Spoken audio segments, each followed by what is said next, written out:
Hey guys, welcome back. Larry Dickinson here in the FFR shop, and in this video we're going to be talking about building a foundation. What we're building here is an RSX for this cage series, and I want to talk a little bit about building a foundation. Just like building a house, you want to make sure you have a strong foundation.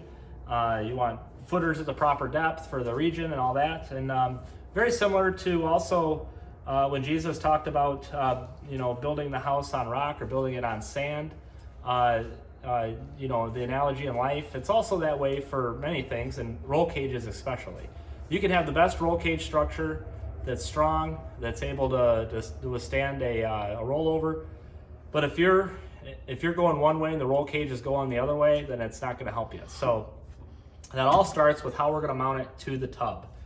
Now, most of these cars have a pinch weld. This area right here we call it a pinch weld, where they bring the tub and the side of the body together.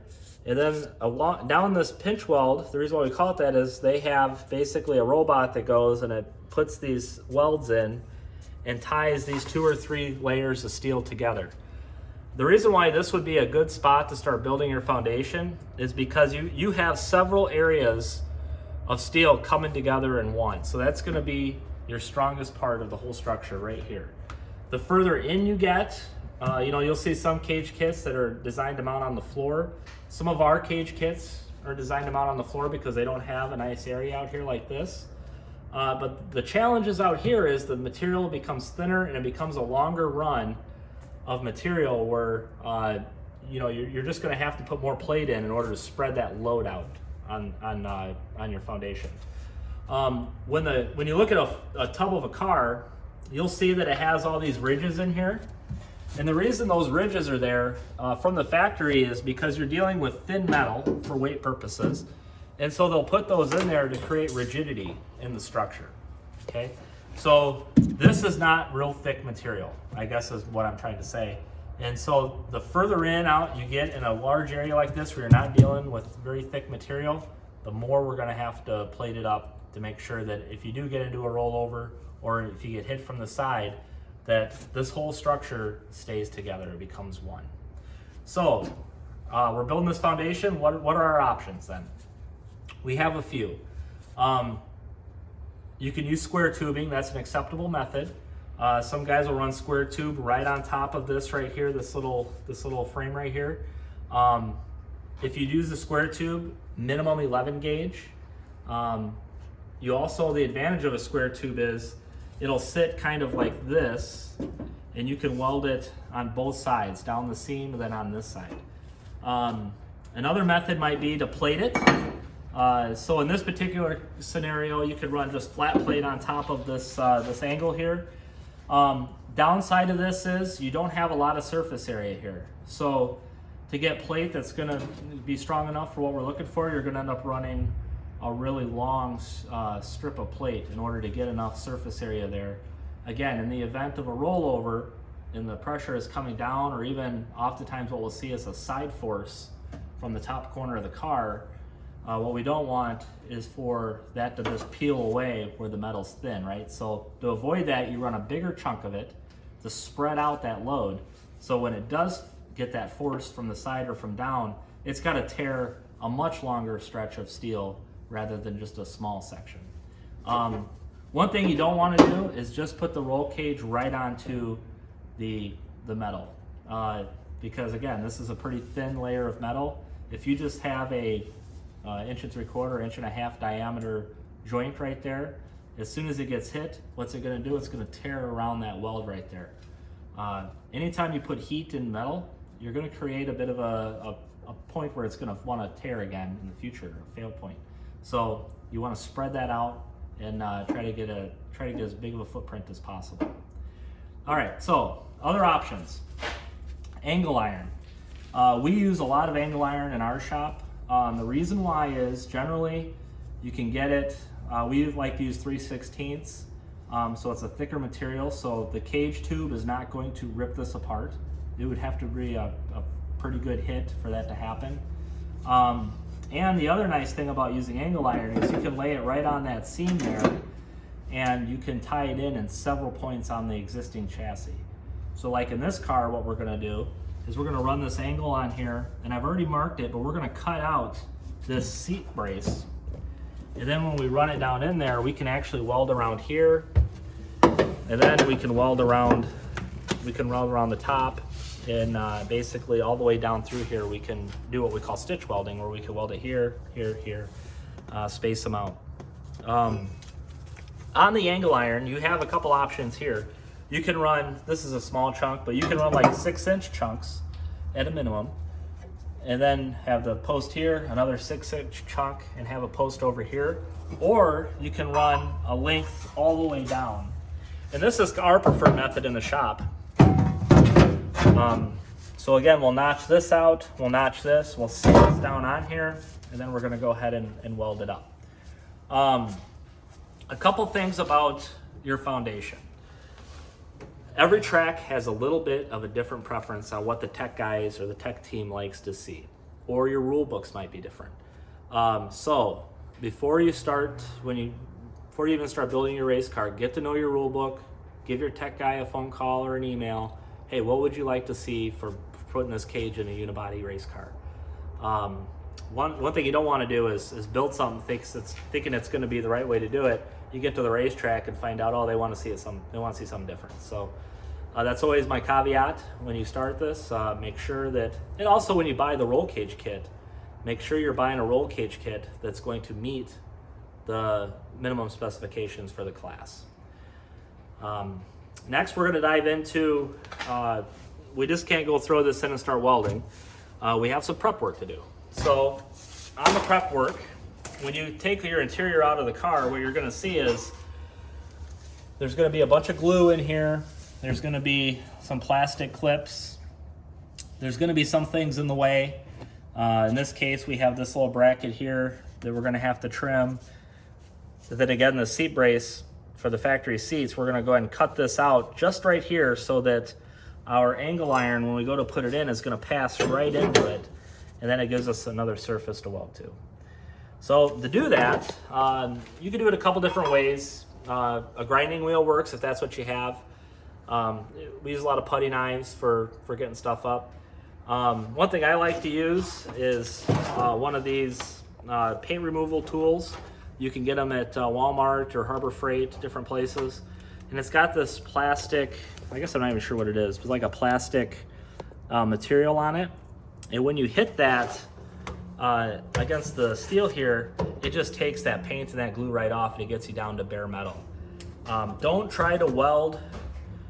You know, sometimes you'll see guys will take a little bit off and then they'll burn the paint off as they go. You're putting a lot of different stuff into your joint that you just don't really want to have that in there. So go ahead and get it nice and clean, and then you'll have no problems with the welds. Okay, I just got reminded of another option for installing your mounts, and actually there was a question also we'll address here about the size of the angle iron. So the other option you'll see, and you'll see it a lot in sports car racing, road course racing, and that is the building a plinth box. And so basically what that is, similar to what we're doing with the angle iron, we would, let's say our hoop's gonna fall in right here, we would actually build, and I'm gonna use this as a demonstration, but we would actually build a box that would come out, whatever you determine your design should be, and you would basically box it in all the way around. So you would have just this big flat structure, and we'll include some pictures of this. And so basically, you end up with a nice area that's tied in all the points, and it's a super strong setup. Takes a little bit more time to get it right because you're dealing with, you know, none of these surfaces are flat, right? You got all these angles, and you're grinding and you're fitting, and you know there's a lot of that going on. But at the end of it, you end up with a nice solid structure. The other thing too is the question was, you know, we use a lot of 3-inch angle in the shop, and here's why. The RSX, you could put a 2-inch chunk of angle iron on here, and it's going to fit pretty good because this is a nice straight rocker panel area. A lot of these cars, they don't have it nice and straight like this, so you might end up wider back here, then because they're fitting in a wiring harness or whatever, they might kick it out, or it ends up being some odd shapes. This car, the Cavalier, there's a couple others that have a nice straight, so you could run 2-inch down here, you'd have no problem welding that in all the way around.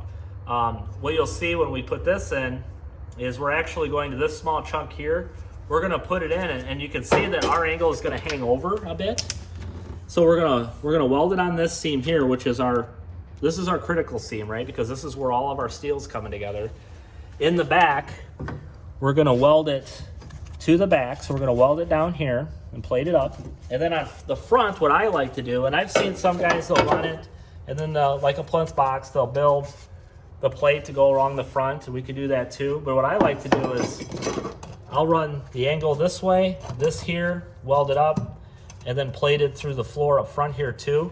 So not only are we tying in here where all this structure is, we're also tying it in through the floor as well. So you're bolting it. You're bolting it on the front. On the front. Okay. Yeah. So you end up sandwich plating it. So there'll be a plate underneath. So you end up with quite a bit of structure here for your foundation. Now the hoops, depending, we make the hoops a little long on all the cars. So they give the builder options for building this foundation. So when you once you get your foundation in, you'll probably have to try to set the hoop in, and then make some trimming off the bottom of it, make some adjustments there to get it to fit nice and tight. Okay, so we went ahead and trimmed some area here so that our plate will now slide through there, and we're gonna start cleaning the paint up. So we've got our tool we talked about here, our paint removal tool. Another good tool to use is one of these oscillating tools. And what you can do with this is when you go to take all these plastic pieces off, you just zip, zip, zip, and it takes them right off of there, and you don't have to mess around with grabbing different snips and things like that and pulling. And then the other nice thing about this is, this tool here, you're only gonna get so far in, and you're gonna be limited. So this is nice to kind of go and finish it off and clean up those areas in the joints. When you go to use this, when you start off, it's got a nice square edge on it. You want to first run it down the seam where we're going to be welding up against the pinch weld, so that nice square edge is up there, and it's actually making it's cleaning it up pretty good. The more you use it, the more this gets rounded, the less effective it is in this joint right here. So just something else to keep in mind.